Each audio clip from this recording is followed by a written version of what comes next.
Stargazer, and welcome to May 2022 Tarot Insights. It's lovely to have you back. Welcome. Today, for the month of May, I wanted to not only go through what the tarot has to say, or the insights from the tarot, but I actually wanted to use my Kyle Gray deck, the Angel Guide Oracle, and pull an oracle card at the very end to get kind of this global feeling of what May wants us to know, because woo! There has been so much energy shifting and drifting around. My clients are talking about it. My friends are talking about it. My family's talking about it. April was intense, to say the least. Hello, fiery Aries season, the first zodiac sign out of the chute. So guess what? Now we're in fixed earth. We're going into Taurus season in May. We already are there. And there's some things to talk about. Specifically, my cards are stuck together, y'all. That's not good. Specifically, we are in eclipse season. It is official. We are in eclipse season. Eclipses have a way of shifting our energy, even our belief systems.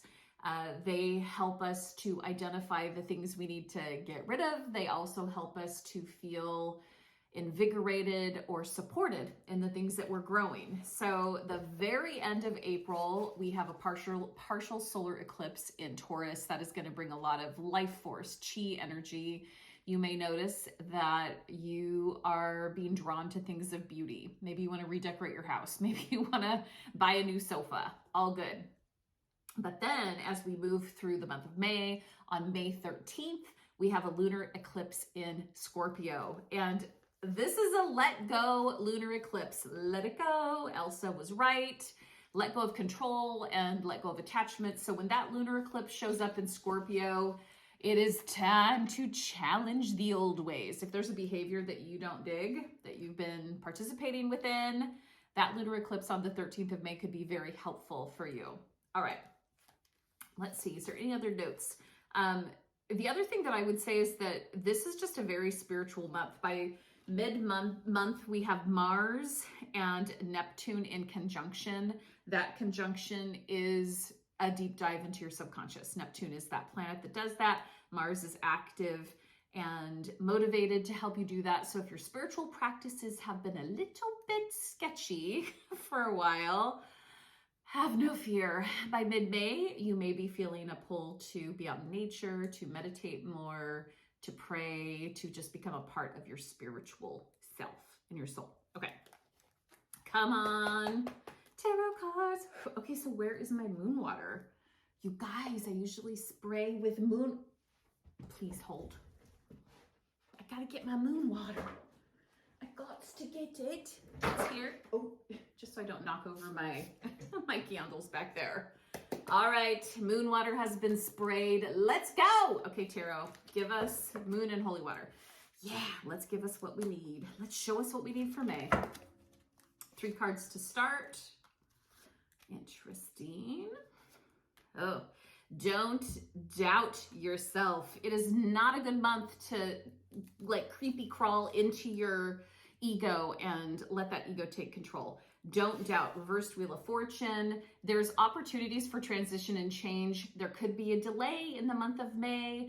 You guys, especially if you're a Scorpio, you definitely want to watch my month by month tarot insights, because Scorpio has so much energy that is happening, especially with that eclipse I just talked about. This really feels like it's being aimed at the water signs. Don't shoot the messenger. You may be feeling stuck. It's okay. I'm going to talk to you about that in our sign by sign reads, tarot reads, but just know that May is going to want you to set intention, and it's going to want you to have a solid purpose. There's also this energy around the Empress that's showing up. She is the divine feminine. We are balancing both feminine and masculine energies always, especially in the decade of the 2020s, because there's duality, right, with twos.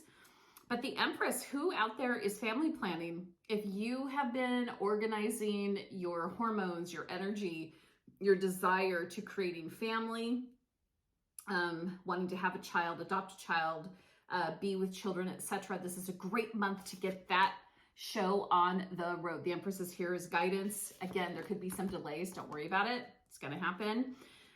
4 of Pentacles. This earthy number, this is a man who's created or woman who's created goodness, wellness, abundance. Don't underestimate your ability to create your worth. Okay. So there's going to be a lot of money energy that's floating around in May. There could be a shift in how you're saving, how you're organizing your finances. Maybe you're going to invest in something or change your investments. May is a helpful time. This is a good season to do that. Taurus is really good with money. Fixed earth is good with money. So find your money path. Figure that out. Let's see what else the month of May. More money, y'all. The month of May has money. Well, no wonder there was a sticky on my card because I have candle wax on temperance. Temperance. Raise your hand if you have been struggling with making a decision, because the decision itself is complicated. It's like two things that don't go together that you think should, like a houseboat.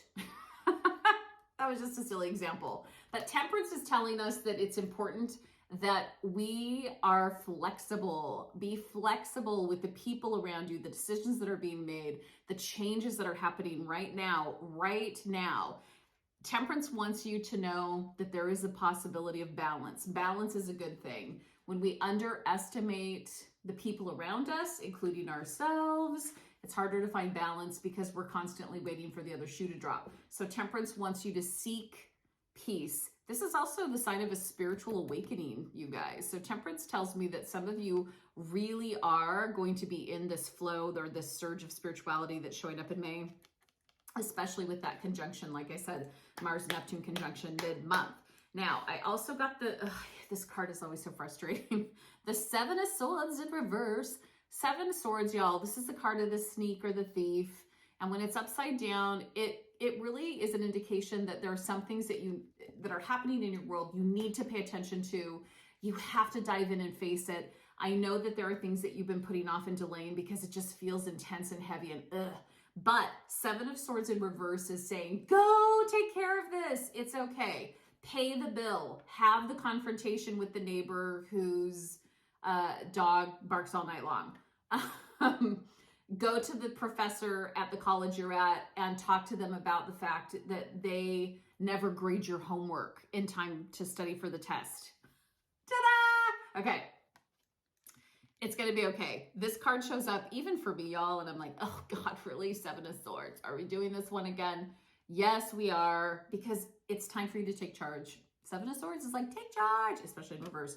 But check it out. A 10. So remember, as I talk about all the time, 10 is a number that something ends and something begins, and this is the 10 of Pentacles. And 10 of Pentacles is lovely. We have abundance. Not just abundance in money, because it's Pentacles and money, but it's abundance with our friends, abundance in time, abundance in sharing, being together, wanting to experience life. Let that abundance in. Allow May to bring you opportunities to connect to those you love. If you are looking for a new relationship, May could be a really good opportunity to find a new relationship, especially in the beginning of May when Venus conjoins Jupiter in Pisces. That is going to bring an opportunity for expansion, looking beyond your type and finding somebody that could really set your heart ablaze. So go for it. Let's do two more. Oh yeah, King of Wands. These are great cards to end on for the May general overview. The King of Wands, good leadership, strong, passionate, fiery. This is somebody probably around you who has great ideas, knows how to inspire you or motivate you. Maybe this is your boss. That would be rad if this was a boss, actually, because this is a great king. He is extremely aware of what he wants, extremely capable of creating his reality. So the energy of this in May is telling us that we may see a little bit of rebellious energy that's showing up, especially when we're looking at this eclipse season. Your beliefs may be challenged a little bit. You might see some rebellion, especially, Taurians tend to be rebellious when it comes to the things they know they want because they're fixed earth. So this King of Wands is telling me that we could have some of that fiery, passionate rebellion. I'm just going to reframe that and call it a dive. No, that's the wrong word. Striving for independence. Yes, that is what I was trying to say. So the King of Wands, striving for independence to be who you are. And check it out, we have the Nine of Cups. The wishes are fulfilled. The happiness card. You've worked so hard. Look at this dude. He's lined everything up. Okay. He's lined it all up, but a 9 is a number of completion. So now what? So you've hit this pinnacle. If this is you, you've hit this pinnacle in your life. You've been like totally a part of all of your choices. Your intentions are solid. Now what? So May wants you to stretch your wings, spread them out, fly to the next mountain. You got this. You got this. Okay. Thank you for being here. Oh, I forgot. You guys have forgot because I'm not used to it. So let's do one of the cards from the Angel Oracle deck. Kyle Gray. I love Kyle Gray. If you know him, tell him I think he's red. He already knows that, but here we go. Okay. A little bit of Holy Water, Moon Water. Going to help us out. So what, let's ask the Oracle cards. So what is the feeling or the overview of emotion or ideology that we're looking at for May 22? Here we go. Oh my gosh. Wow, inner child healing. This makes a lot of sense too with eclipse season. Are you feeling this pull to healing? One of the reasons I love these little oracle cards is they have this guidebook. I'm going to tell you what I think about it intuitively, but I'm also going to read you a little bit of the snippet in here. Inner child healing. So the inner child is part of our psyche that represents our childhood. Makes sense. You've endured a lot in your life. You are a survivor. Drawing this card indicates that no matter what has happened, you have found a way forward. You may feel that you have had to grow up quickly and abandon your innocence in order to survive. But know that when you reflect, review, and release anything from your childhood that could be holding you back, the next phase of your life will be supported. This isn't about forgetting. This is about becoming the incredible person that you are, soul and heart, inner and outer. Okay, so the inner child. So intuitively, it feels like many of us have been suspended in pain because being in a pandemic doesn't make life easy, right? And it emotionally taxes us too. It makes us feel almost like panicky, almost anxiety-ish. Does that make sense to you? So inner child healing, taking time, taking moments to go inward, however that works for you. Maybe it's a religious system of belief, so you're going to mass or church or something like this, and that helps. Maybe it's spiritual. Maybe you're going to water. Maybe you're going on a hike to the top of the mountain.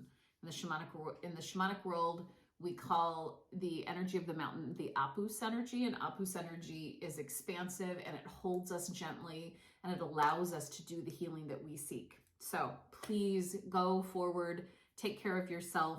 Go to your sign by sign read next, and let's see what's coming up for you specifically in the month of May. And also remember, if the sun sign reading doesn't resonate with you, go to your rising sign reading or go to your moon sign reading. If you don't know what those are, you can find out your not only your date of birth, but the time of birth and place, and go to astro.com and you can enter that in for a free natal chart. All right, love you guys. Thank you for being here so much. Like and subscribe and share. I will see you in your sign by sign reading for May. Bye.